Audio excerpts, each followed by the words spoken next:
시청자 여러분 안녕하십니까? 터닝포인트 11 진행의 온희주입니다. 금요일마다 주말을 앞둔 불확실성에 대한 회피 매물 출회로 약세 흐름을 보인다는 공식이 지속적으로 깨지고 있습니다. 특히 올해 들어서 이런 패턴이 나타나고 있는데요.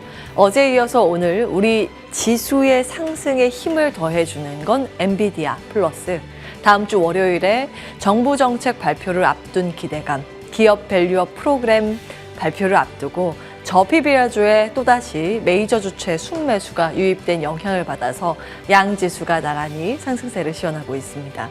코스피는 0.76%의 추가 상승으로 2684선까지 올라가는 상황입니다. 2700선 근처까지 계속 내달리고 있는 모습이죠.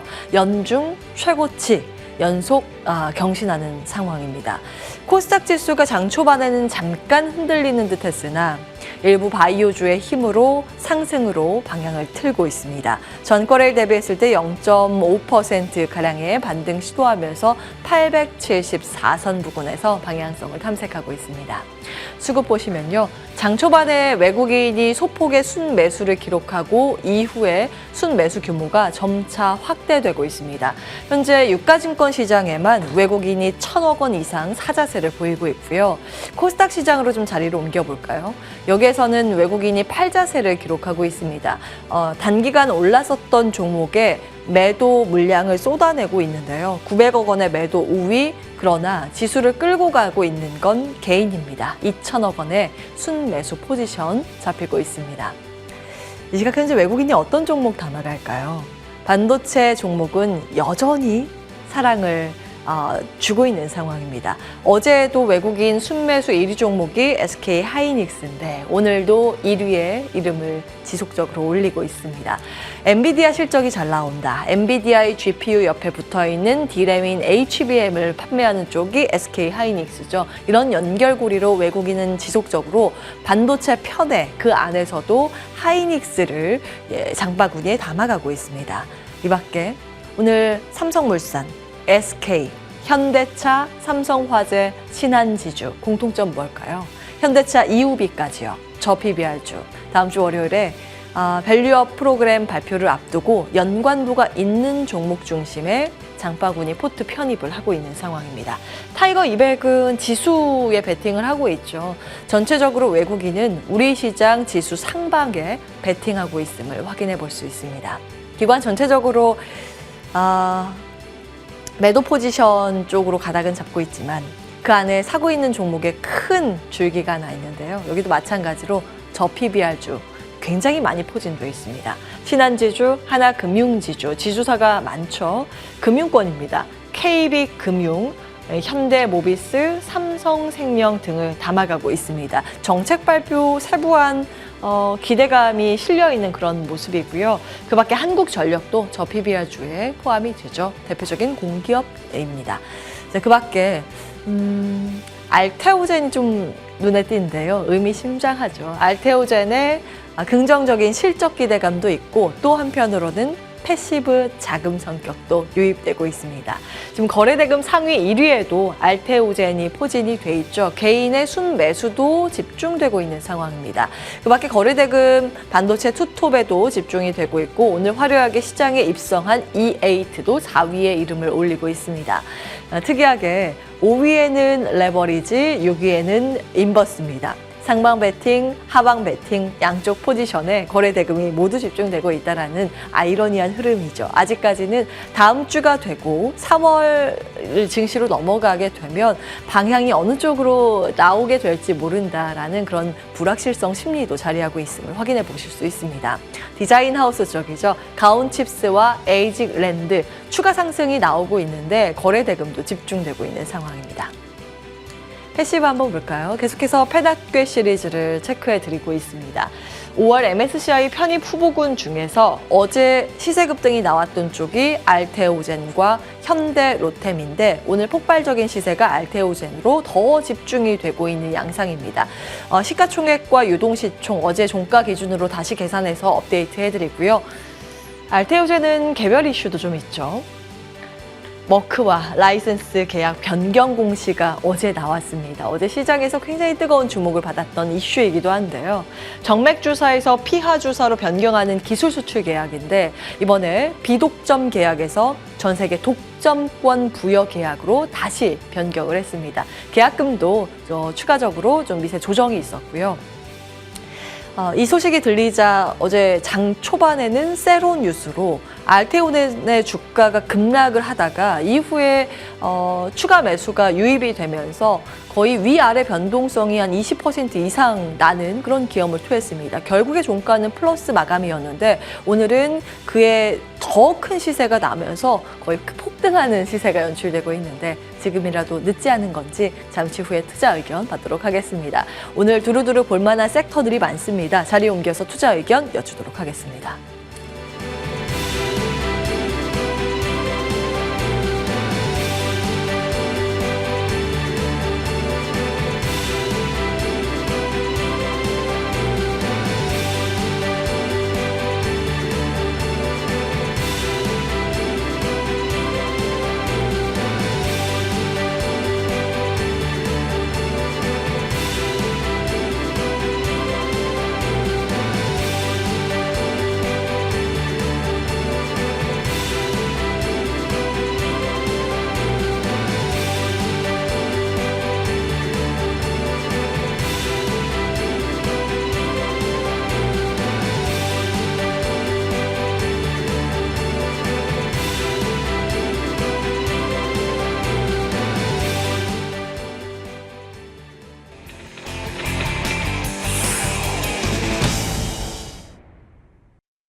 예, 탑10 종목 안에서 세 가지 섹터 추려보겠습니다. 종목 전략은 글로원 파트너스 이성웅 대표께서 세워주시겠습니다. 안녕하세요. 네, 안녕하세요. 네, 오늘 탑10 종목 나와 있고요. 네. 삼성전자만 눈치를 보고 나머지 종목들은 불을 뿜고 있습니다. 네. 반도체부터 갈까요? 들어가겠습니다. 자, 엔비디아가 간밤 16% 폭등했습니다. 네. 어제 장 마치고 실적 발표 후에는 9%, 그것도 폭등이라고 생각했는데 본장이 열리자마자 더 큰 시세가 나왔습니다. 엔비디아의 시가총액이 얼마인지 혹시 아세요? 시가총액은 제가 자세히 보지는 않았어요. 이 16% 폭등하면서 네. 종가 기준으로 2조 달러. 이렇게 마감이 됐습니다. 네. 우리나라 GDP보다 크죠. 네, 그렇죠. 이건 어떻게 해석을 하고 계세요? 엔비디아가 16% 상승을 했을 때 우리가 기준은 주가 수익 비율로 생각을 해볼 수 있습니다. 16% 상승한 점을 감안해 보면 주가 수익 비율은 한 34배 정도 수준이에요.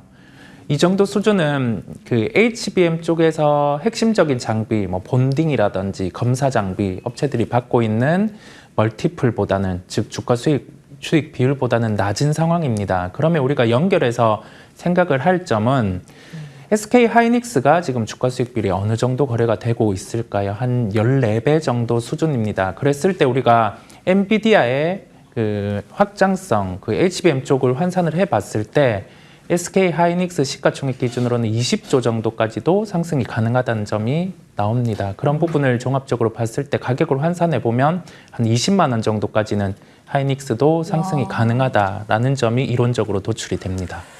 이게 이론가니까. 네. 그런데 좀 아쉬운 부분이 오늘 장 초반에 엔비디아가 6% 급등을 했습니다. 네. 장중 상승폭을 한 절반 정도는 토해내고 있는 상황. 네. 물론 그럼에도 불구하고 시세적으로 봤을 때 3% 이상 상승을 하고 지금 신고가를 경신하고 있으니 하이닉스의 시세도 굉장히 강하다고 볼 수는 있지만 네.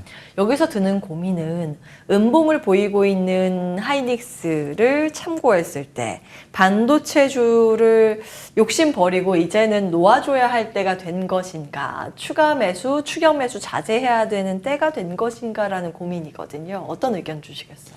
차별화의 현상이라는 말씀을 드릴 수 있겠어요. 우리가 엔비디아의 컨콜에서 핵심은 5년 내에 데이터 센터 같은 경우가 주배 증가할 수 있다는 점을 표명을 했습니다. 그랬을 때 반도체 같은 경우는 이 핵심이 HBM이죠. 고대역폭 메모리 부분은 이제 3E 단계, 4단계로 넘어가게 됩니다. 구체적으로는 3월에 엔비디아의 GPU 포럼에서 발표 예정에 있는데요. 자, 그 점을 반도체 HBM단에 대입을 해봤을 때는 차세대 장비 쪽이죠. 본딩 장비라든지 아니면 여기 더해져서 하이브리드 본딩으로 넘어가게 되면은 기존의 시스템 온 칩 방식에서 시스템 인 패키지 방식으로 전환이 되게 돼요.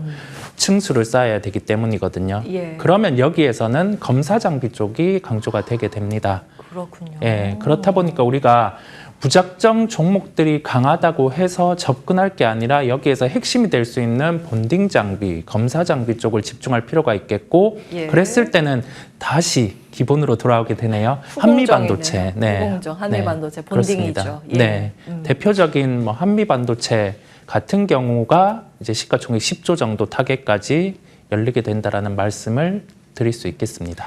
지금 전공정에서는 그 나노 싸움인데 네. 반도체 칩 자체의 메모리 용량, 네네. 요건 이제 거의 최대치까지 간 모양이에요. 그렇습니다. 네. 그렇기 때문에 그 메모리 반도체 D램들을 모아서 위로 쫙 올릴 때 필요한 적층, 네. 장비, 그것이 이제 본딩이라고 하는데 한미반도체 그렇게 말씀을 주신 거고, 이게 좀 잘 돌아간다, 잘 돌아가는가를 알 수 있는 게 테스트 장비입니다. 그렇습니다. 그래서 이제 테스트 장비 쪽도 말씀을 주신 건데, 대표적으로 어떤 기업을 볼 수 있을까요? 미국의 캠텍 같은 경우가 가장 대표적인 종목이긴 하고요. 좀 많이 속쓰리긴 하지만 네네. 장비를 꽉 잡고 있는 게 거의 보면 그 업계 1위 보면요, 미국이랑 네. 일본이더라고요. 그렇습니다. 네. 그래서 우리나라도 좀 장비 쪽에 1위가 많이 나왔으면 좋겠다라는 생각은 하는데 네. 혹시 없을까요? 좀 그 사이를 비집을 만한 기업? 우리나라에서는 인텍플러스라는 기업이 인텍플러스. 검사 장비 사업을 영위를 하고 예.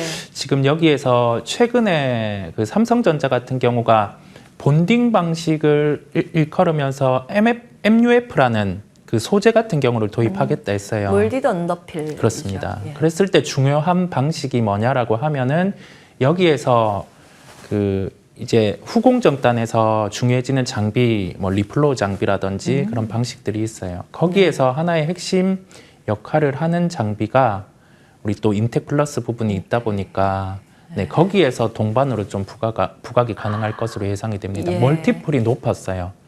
그래서 주가가 무거웠는데 이제 뭐 삼성전자라든지 SK하이닉스에서 도입하던 방식이 공통적으로 흘러가게 되면은 예. 인텍플러스 같은 경우도 뭐 멀티플의 확장이 좀 가능하다는 점, 실적이 앞당겨 좀 나올 수 있겠죠. 장비 수주가 나오니까. 네. 아하. 그러면 지금 접근도 유효하다 이렇게 정리 가능할까요? 네, 인텍플러스까지? 그렇습니다. 한미반도체도 지금 늦지 않았다고 네, 보시는 그렇습니다. 거고요. SK하이닉스나 삼성전자는 어떻게 보세요? SK하이닉스 같은 경우는 지금 기술적인 조정이 나오고 있어요. 네. 보통 뭐 신고가가 발생을 하고 우리가 기술적으로 뭐 볼린저 밴드라든지 기타 밴드의 상단에 주가가 위치를 했을 때는 한 번에 조정이 나오기 마련입니다. 예. 그랬을 때 보통 가장 공격적으로 접근 가능한 가격은 한 13만 원대 13만 원. 네, 정도가 되겠고요. 그 이외 같은 경우 좀 약간의 분할 매수가 가능한 가격은 한 15만 원대 구간. 네. 지금 추격 매수는 아니라고 보시네요. 그렇습니다. 네. 예. SK하이닉스 상단이 열려 있을 가능성은 있지만 네네. 신규 접근 자리는 아니라고 보셨고 보유자의 영역 정도로 조금 내려왔을 때는 사 볼만하다. 이렇게 네. 좀 정리할까요? 필히 사봐야 된다라는 말씀을 드립니다. 필히 네. 가장 좋은 가격대가 네, 13만 13만 원. 원. 네네. 예, 13만 원. 15만 원 이하로 내려갔을 때도 조금씩 모아가는 전략 괜찮다. 그렇습니다. 그러니까 종목은 좋게 보고 계세요. 네네. 또 한 가지가 여긴 나오진 않았는데 디자인 하우스. 네. 어제 사실은 가장 큰 폭의 시세가 났던 것도 디자인 하우스. 그렇습니다. 오늘도 그 흐름이 죽지 않은 게 네. 디자인 하우스. 우리나라는 디자인 하우스 4기업밖에 없죠. 네. AD 테크놀로지, 코아시아, 에이지 글랜드, 또 하나가 뭐였죠? 가온칩스. 가온칩스. 네네. 예. 신고가도 나오고 했는데. 디자인 하우스의 상승 배경은 뭐라고 보세요? 지금 서버단에서 예. 한 2배 정도 이상의 확산이 나타나고 그렇다고 하면 우리가 일반적으로 한 2배의 증가 같은 경우를 놓고 뭐 HBM단의 반도체, 뭐 AI 반도체가 한 2배 정도 공통적으로 증가할 수 있지 않을까라는 생각을 하는데 네. 제곱의 승수 형태로 증가가 나타납니다. 그렇다 보니까 이 디자인 하우스의 설계 같은 경우가 강조가 되는 상황이고요. 예. 어제 가온 칩스가 강했던 이유는 네. 또 한 가지가 있어요. 이게 예. 엔비디아 같은 경우는 GPU 기반으로 해서 서버를 구현을 합니다. 그런데 GPU 기반은 대형 형태에서는 유리해요. 그런데 이게 중소형 형태로 갔을 때는 NPU의 도입이 필요해요. NPU. 네. 소품종, 다품종 소량 생산. 네, 그런 구조. 예. 우리가 저전력 반도체가 온디바이스 AI가 부각되면서 예. 상승을 했던 것처럼 그 형태가 이제 HBM3, 4 단계에서는 예. 가능한 구조거든요. 아하. 그렇다 보니 예. NPU에 대해서 매출이 발생을 하고 있는 가온 칩스가 지금 나오고 있어요, 그렇습니다. 매출이? 네네. 그렇군요. 사실은 지금은 AI 시장, 그러니까 B2B가 아니라 B2C, 네. 개인이 쓸 수 있는 서비스를 하는 시장이 열린 지 한 1년 정도밖에 안 됐잖아요. 그렇습니다. 그러면서 AI를 뭔가 개발을 해야 하는데 새로운 거기에 맞는 반도체가 없어서 네네. 그러다 보니까 쓴 게 GPU인데 네. 결국에는 긴 관점에서 AI에 특화된 반도체를 개발을 하는 단계에서는 NPU가 부각될 가능성이 있다라는 게 전 세계적으로 업계의 분석이거든요. 네. 근데 NPU 쪽은 아직 시장이 개화를 했다고 네. 하기 조금 보기 어려운 그렇습니다. 그런 상황이긴 네네. 하지만 NPU가 만약에 그 차세대 쪽으로 주목을 받는다면 실적이 나오고 있는 가온 칩스 이런 연결고리가 있다라는 점 네. 주목을 하셨는데 어제 워낙 급등을 해서 그렇습니다. 주가 레벨을 어떻게 평가하시는지도 궁금합니다. 지금도 접근 가능한 건지. 지금은 좀 기다리는 상황이라는 말씀을 드리고 싶어요. 시장 예. 확장이 나타나기는 하고 오늘 뭐 예. AD 테크놀로지 같은 경우는 ARM의 그 고객사 형태가 있다 보니까 거기 예. 컨소시엄에 포함이 돼 있다 보니까 주가가 상승을 하는데요. 우리가 그 밸류에이션 측면에서는 확실히 부담은 있기는 합니다. 예. 그런데 앞단의 시장의 확장이죠. 이 시장이 뭐 20% 성장, 30% 성장. 그랬을 때는 미리 나올 수 있는 그 상용화가 된 시점에 실적을 가지고 오는 그런 상황이거든요. 아하. 그렇다 보니까 지금은 자칫 여기에선 주가 변동성이 커질 수 있어요. 네. 그렇군요. 네. 미리 멀티플을 좀 많이 받고 있기 때문에 그렇습니다. 미래 성장 가치를 끌어다가고 있기 때문에 알겠습니다. 수급을 보면서 대응할 수밖에 없겠군요. 네. 디자인 하우스는 이런 논리입니다. 그러니까 엔비디아의 직납 업체는 SK 하이닉스고 여기에 같이 따라가는 게 MLB 기판이 이스페타시스 정도고 만약에 HBM에 대해서 공격적으로 삼성전자나 SK 하이닉스가 투자한다 그러면 HBM 공장 깔리니까 후공정 장비가 그렇게 되는 거고요.